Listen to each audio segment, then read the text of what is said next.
자, 대표님 자기소개 한번 부탁드립니다. 네, 안녕하십니까. 저는 지금 인천광역시 주안에서 넘버제로짐을 운영하고 있는 황효상이라고 합니다. 대표님이 운동을 꽤 오래 해오셨는데 어떻게 처음 바디빌딩을 시작했고 그때 마음가짐은 어땠는지 설명해 주실 수 있나요? 그때 일단은 바디빌딩을 시작하게 된 계기는 제가 원래는 바디빌딩을 시작하기 전에 MMA라는 격투기를 하고 있었는데 부모님의 반대가 좀 많이 심했었어요. 그래서 부모님이 조건으로 거셨던 게 이제 너가 누구나 알만한 대학교를 나오면 그때는 너가 뭘 하든지 상관하지 않겠다, 먼저 대학을 나오면 된다라고 조건을 거셨고, 제가 그러면 일단 알겠다고는 말씀을 드렸는데 사실 뾰족한 수가 없었던 게 제가 공부를 열심히 했던 사람도 아니고, 그래서 뭐 무슨 방법이 있을까 하다가 학교에서 CA 활동에 헬스부가 생겼거든요. 그냥 뭐 헬스 한번 해볼까 이런 가벼운 마음으로 갔었는데, 거기서 이제 저희 학교에 바디빌딩 특기생이 있다는 걸 처음 알았어요. 근데 그 지금 특기생으로 있었던 사람이 이제 졸업을 앞두고 있었고, 특기생이 성적을 막 잘 내거나 이런 선수가 아니었기 때문에 그 선수가 이제 졸업을 하면 바디빌딩 특기생 제도를 아예 없앤다라고 하더라고요. 그 후임자를 마지막으로 좀 찾고자 해서 헬스부를 다시 개설을 했고, 제가 거기서 좀 스카웃을 받아서 이제 헬스를 하게 됐는데, 제가 처음 이제 드렸던 질문이 이걸 해서 대학을 갈 수 있냐였어요. 바디빌딩을 하는 이유가 대학교이기 때문에 무조건 저는 대학이 중요했던 상황이라 이제 질문을 그렇게 드렸었는데, 일단은 대답이 무조건 갈 수 있다였고, 그리고 두 번째는 좋은 대학을 갈 수 있냐였는데 좋은 대학을 갈 수 있다라고 하더라고요. 근데 대신 이제 전국대회 우승을 해야만 좋은 대학교를 갈 수 있다라고 해서 저는 이제 바로 하겠다고 했죠. 그렇게 해서 바디빌딩을 이제 시작하게 됐습니다. 대회를 준비하면서 되게 많은 과정이 있었을 텐데 그 과정에 대해서도 좀 설명해 주실 수 있나요?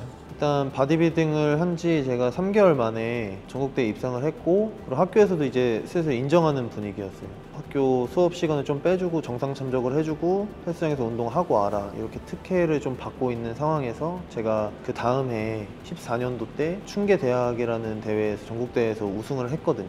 근데 그 대회에서 우승을 하고 도핑 테스트를 했는데 그 도핑 테스트에서 제가 검출이 됐습니다. 그 이유가 제가 실제로 스테로이드를 사용을 해서 검출이 됐던 게 아니고, 그 당시에 제가 이제 수염이 조금 기르고 싶어서 지인한테 받았던 미크로겐이라는 제품이 있는데, 그게 일본 제품인데 통관이 불가능한 제품이라고 하더라고요. 그 당시에는 이제 나이가 어리니까 통관이 뭐 불가한 제품이면 해가 되고 이런 게 있는 줄 몰랐어요. 그 미크로겐이라는 제품을 꾸준히 한 달을 넘게 발랐었는데 그 성분이 제가 소변 검사에서 검출이 됐더라고요. 저도 많이 이제 서치를 해봤는데 그 성분이 이제 메틸 테스토스테론이라는 성분인데, 그 성분을 제가 막 서치하는 와중에 바디빌딩 종목은 아니지만 이제 사이클 종목에서 저랑 같은 사례의 선수를 좀 보게 됐고, 이제 그분은 국가대표였었는데 그 이제 눈썹에 상처를 가리기 위해서 발모제를 눈썹에 발랐다가 저랑 똑같은 성분이 나와서 국가대표까지 박탈이 됐다고 하더라고요. 그러면은 그 사건이 있고 나서 대표님에게 뭐 어떤 처벌이나 이런 것들이 있었었나요? 네, 처벌이 있었고, 진짜 그 처벌 때문에 결국에는 바디빌딩을 그만두게 됐었는데, 이제 청문회라는 거를 하게 돼요. 자격정지라는 거를 받기 전에. 근데 그 청문회에서 그렇게 별다른 얘기가 없었기 때문에 저는 뭐 그렇게 크게 자격정지라는 거를 받지 않겠다라고 생각하고 있었는데, 자격정지를 2년을 제가 받았거든요. 그래서 최고로 받을 수 있는 게 2년이라고 알고 있는데 2년을 받고, 제가 그때 고3이었으니까 대학은 사실상 이제 갈 수 없게 돼서 그럼 이 기회에 다시 그냥 격투기를 다시 하자, 그래서 20살이 되고부터 다시 격투기를 시작을 했었습니다. 그러면 그 격투기 선수로 생활했던 그 이야기를 좀 해주실 수 있나요? 일단 격투기를 다시 시작하고 나서 바로 다시 선수 준비를 했고, 뭐 아마추어랑 준프로 대회를 나가면서 조금 이제 기반을 다졌고, 운이 좋게 빠르게 조금 프로 데뷔전을 할 수 있는 기회를 잡았어요. 일본에 이제 그랜드슬램이라는 신설 단체가 있었는데 일본에 가서 프로가 될 수 있는 기회를 이제 잡고 훈련을 하는 와중에 제가 허리인대가 찢어지는 부상을 입어서 이제 데뷔전도 못하게 됐고, 이제 그것 때문에 군대를 좀 일찍 가는 게 어떻겠냐라고 감독님이 얘기를 하셔서 군대를 이제 지원해서 가게 됐고, 그 당시에 제일 빠르게 갈 수 있었던 게 제가 헌병특임대라는 부대를 나왔는데 거기를 지원해서 면접을 보고 체력 검정을 하고 나서 바로 입대했습니다. 군대에서는 그럼 따로 운동을 또 하셨었나요? 군대에서는 체력단련장이라는 데가 있는데 거기서 이제 동기랑 선임들이랑 같이 그냥 헬스를 했었습니다. 네. 되게 파란만장한 이야기들이 많았었던 것 같은데 그럼에도 불구하고 다시 대표님이 바디빌딩을 시작하게 된 계기가 있으셨을까요? 일단은 제가 바디빌딩을 뭐 도핑 테스트를 걸리고 이렇게 되면서 사실 이 운동에 대한 정이 다 떨어졌었어요. 그래서 다시는 바디빌딩을 하고 싶지 않았었고, 그 당시에는 그래서 격투기를 제가 원래 하고 싶었었는데 바디빌딩 어떻게 보면 그 수단으로 선택을 했던 운동이기 때문에 차라리 잘 됐다라고 생각을 처음엔 했었거든요. 근데 이제 격투기를 하다가 군대를 가서 휴가를 한번 나왔었는데, 휴가를 나와서 친구들이랑 이제 뭐 얘기를 하다가, 저는 아직도 꿈을 쫓아서 운동만 하는 애였고 친구들은 그 사이에 돈을 벌면서 자기가 하고 싶은 것들을 하면서 살더라고요. 그래서 거기서 뭔가 어떤 괴리감이 좀 느껴져서 격투기를 현실의 벽에 좀 부딪혔다고 해야 되나? 그래서 나는 저렇게 배고프게 살 수 없겠다, 자신이 없었어요. 그래서 그만두게 됐고, 그때부터 돈을 쫓아서 좀 많은 일을 했었던 것 같아요. 중고차 판매도 했었고, 매입도 했었고, 뭐 신차 대리점에서 신차 판매도 했었고, 그리고 공장에서 공장 관리자도 했었는데, 그때 당시에 지금의 제 배우자를 만나게 됐거든요. 근데 제 배우자도 트레이너였고 제가 트레이너고 선수였던 것도 알았던 상태여서 저한테 한번 그 얘기를 했던 적이 있어요. 지금 너가 하는 일이 행복하냐?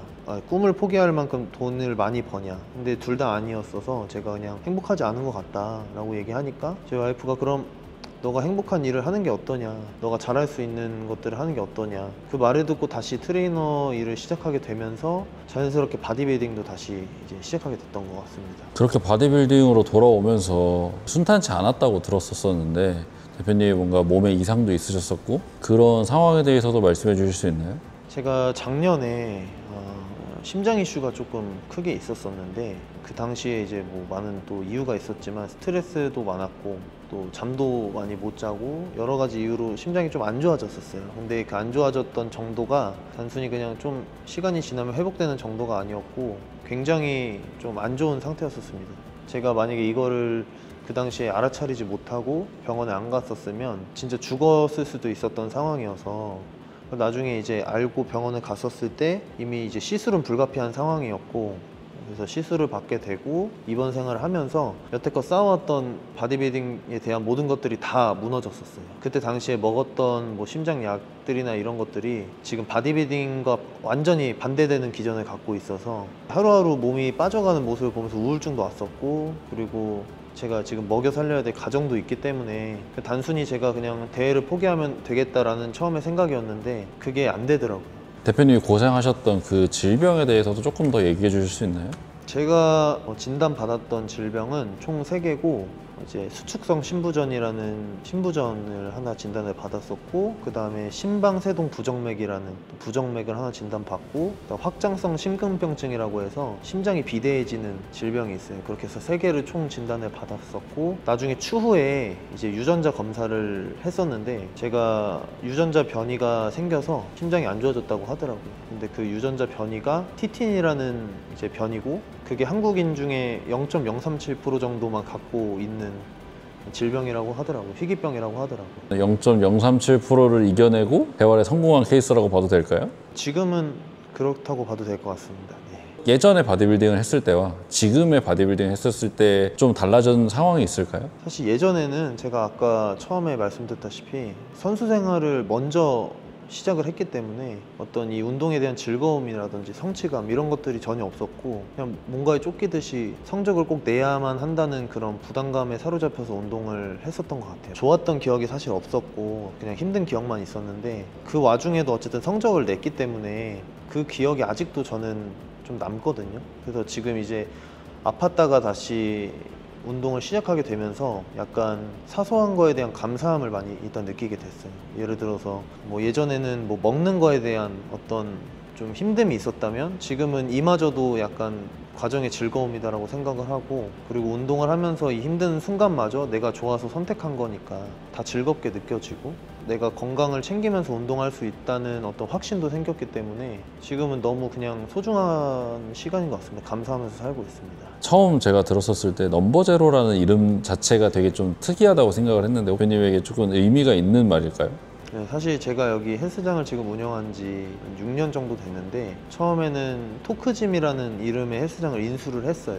그리고 한 5년 차까지 토크짐이란 이름을 그대로 사용을 하다가 제가 아프고 나서 선수 생활도 복귀를 하고 몸이 괜찮아졌을 때 넘버제로라는 상호로 바꿨는데, 그 이유가 넘버제로라는 뜻이 두 가지 뜻이 있는데, 첫 번째는 0에서부터 다시 쌓아 올린다 이런 뜻이 있고, 또 한 가지는 이제 1순위 위에 0이 있지 않습니까? 그래서 1순위 위에 0순위가 되겠다라는 두 가지 뜻이 담겨 있는데, 그런 뜻에서 제가 이 이름을 짓게 됐습니다. 자, 그럼 마지막으로 대표님은 이제 바디빌더로서의 목표가 있을까요? 네, 현재 삼고 있는 목표는 내년에 IFBB 프로 카드를 획득하는 게 목표고, 그 이후에는 그 프로쇼에서 경쟁력 있는 선수들과 함께 무대를 함께 하는 게 지금 제가 가지고 있는 최종 목표입니다.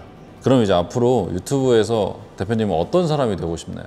일단 제가 유튜브를 시작하게 된 계기도 이것 때문이긴 한데, 저는 이제 한번 많이 크게 아팠던 사람이고, 그리고 그걸 극복하고 지금 다시 제가 좋아하는 일을 하고 있는 사람이지 않습니까? 저처럼 아프거나 저만큼 아프거나 아니면 뭐 저보다 더 아프신 분도 있을 건데, 혹여나 그런 분들이 제 유튜브를 보게 되신다면 희망이 잃지 않으시고 긍정적인 생각 가지시고 저처럼 할 수 있다라고 생각하시면서 잘 극복해서 좋아하시는 일, 뭐 운동이 될 수도 있고 잘 이겨내서 함께 성장할 수 있는 그런 사람이 되고 싶습니다. 앞으로 유익한 컨텐츠 가지고 찾아오도록 하겠습니다. 감사합니다.